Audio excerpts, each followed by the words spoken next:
Il y a dans notre monde des mystères inexplicables. Entre croyances et perceptions du monde qui nous entoure, une frontière subtile sépare le réel de l'irrationnel.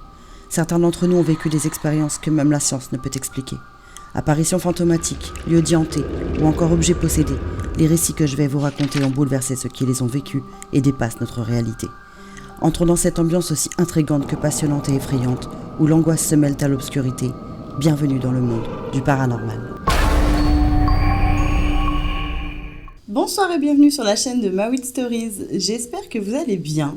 Comme promis, nouvelle vidéo ce mercredi pour compléter celle de dimanche dernier que j'ai tournée, mais qui malheureusement avait une qualité de son plus que médiocre. On va parler d'une de mes nouvelles histoires paranormales que j'ai vécues, et à la fin de cette histoire, on parlera également de ce que vous en pensez vous en commentaire. Et puis moi, je vous donnerai mon avis sur cette histoire. Comme la dernière fois, je l'ai écrite de manière à ce que chronologiquement, ce soit plus facile pour vous de la comprendre, et puis moi, ce sera plus facile pour la raconter. Donc sans plus tarder, on commence tout de suite avec mon histoire.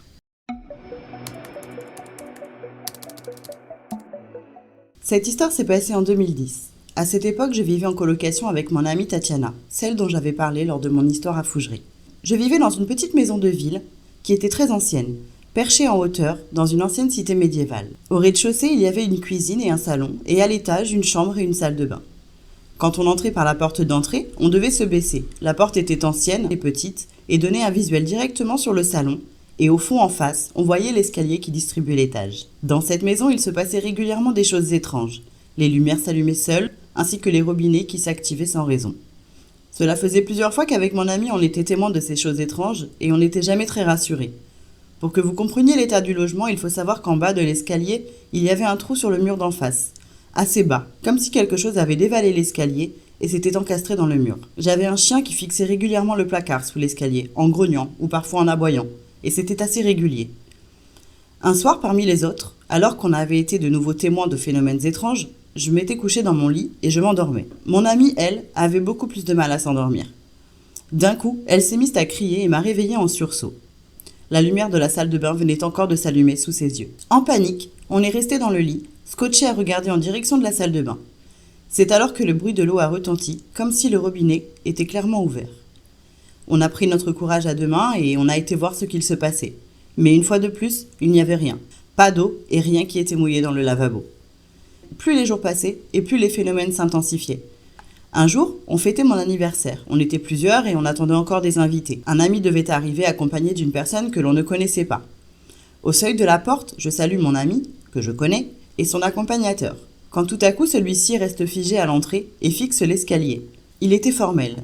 Il ne se sentait clairement pas à l'aise et il s'est même excusé de faire connaissance avec nous de cette manière, mais l'escalier le tétanisait. On a tout de même fini par lui expliquer ce que l'on vivait dans cet appartement et d'ailleurs ça a été le principal sujet de conversation ce soir-là. Mais nous-mêmes, on n'avait pas réellement d'explication. Je vous passe le passage où pendant plus d'une année, mon petit ami de l'époque se moquait de moi et me traitait de folle, car lui ne croyait absolument pas au paranormal. Jusqu'au jour où lui aussi a été témoin de phénomènes dans la salle de bain.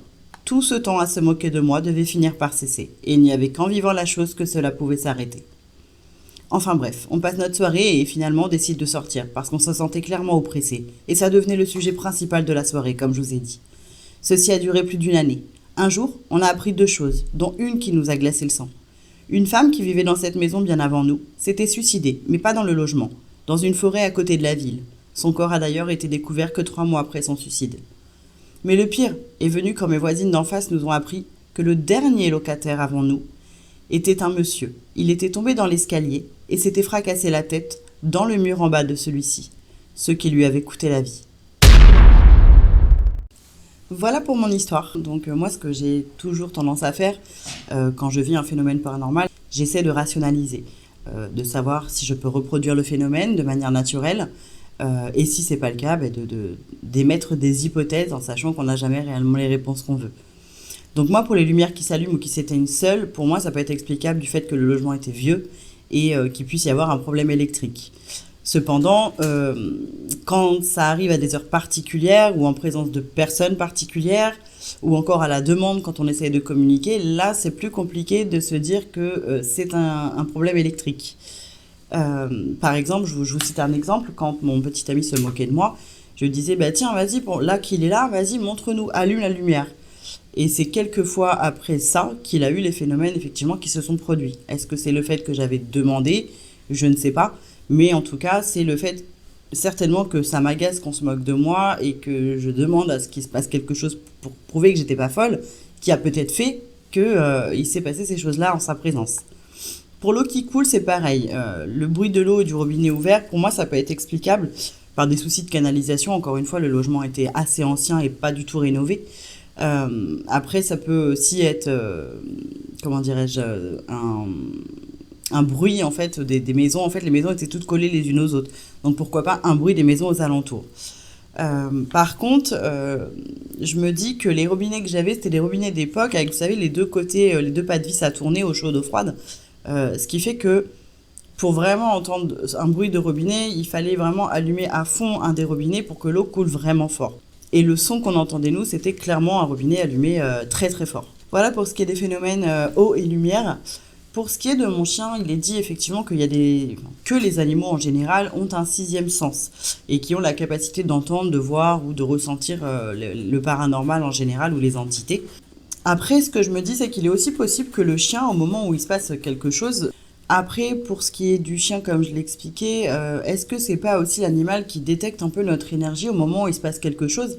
Est-ce que notre stress, notre angoisse ou notre énergie dégage pas quelque chose qui va justement être ressenti par l'animal et qui pourrait lui faire du coup avoir des réactions bizarres? Encore une fois, le côté qui est plus difficile à expliquer, c'est quand le chien fixe un endroit en particulier, régulièrement, et que son comportement interagit avec l'endroit en question. Après, pour ce qui est de la personne qui vient chez moi pour la première fois et que je ne connais pas, qui connaît pas non plus mon histoire ni l'histoire du lieu, peut-être que notre ami en commun ne se souvient pas mais lui en avait parlé, ce qui m'étonnerait honnêtement. Et peut-être aussi que l'énergie du lieu est suffisante pour mettre mal à l'aise une personne qui est réceptive au paranormal. Ça aussi, c'est possible. Donc moi, avant, je pensais aussi qu'il était nécessaire de croire pour voir, ce qui a été complètement remis en question quand justement le petit ami de l'époque a pu voir quelque chose et ressentir du paranormal alors que lui-même n'y croyait absolument pas. Donc moi, ma question, c'est est-ce que les entités savent se faire ressentir uniquement à des personnes qui sont réceptives? Et est-ce que les entités savent vers qui aller, en gros? Est-ce que quand on parle de fantôme et qu'il y a un fantôme du coup au même moment sur les lieux, est-ce que c'est pas ce qui fait que l'entité a plus tendance à se manifester, du fait qu'elle sent et qu'elle sait qu'on parle d'elle? Voilà, ça c'est les deux questions que je me pose. Je vous laisserai me dire en commentaire vous ce que vous pensez de cette histoire dans un premier temps et je vous laisserai aussi me dire ce que vous pensez de l'analyse que j'en ai faite. J'espère en tout cas que cette histoire vous aura plu. On se dit à dimanche pour les threads d'horreur prévus comme tous les dimanches à 20h. D'ailleurs, sachez qu'à partir de dimanche prochain, on reprendra les vidéos du dimanche. Tout est rentré dans l'ordre. Vous pouvez me retrouver sur mon groupe Facebook. Je vous mets directement dans la barre d'infos. Pour vos histoires paranormales, vous pouvez me les raconter soit sur le groupe Facebook dans la conversation prévue à cet effet, ou alors sur mon adresse mail qui s'affiche juste ici, mawit.stories@gmail.com. Vous pouvez également me retrouver sur TikTok et Instagram, que je vous mets également juste ici, mawit.stories.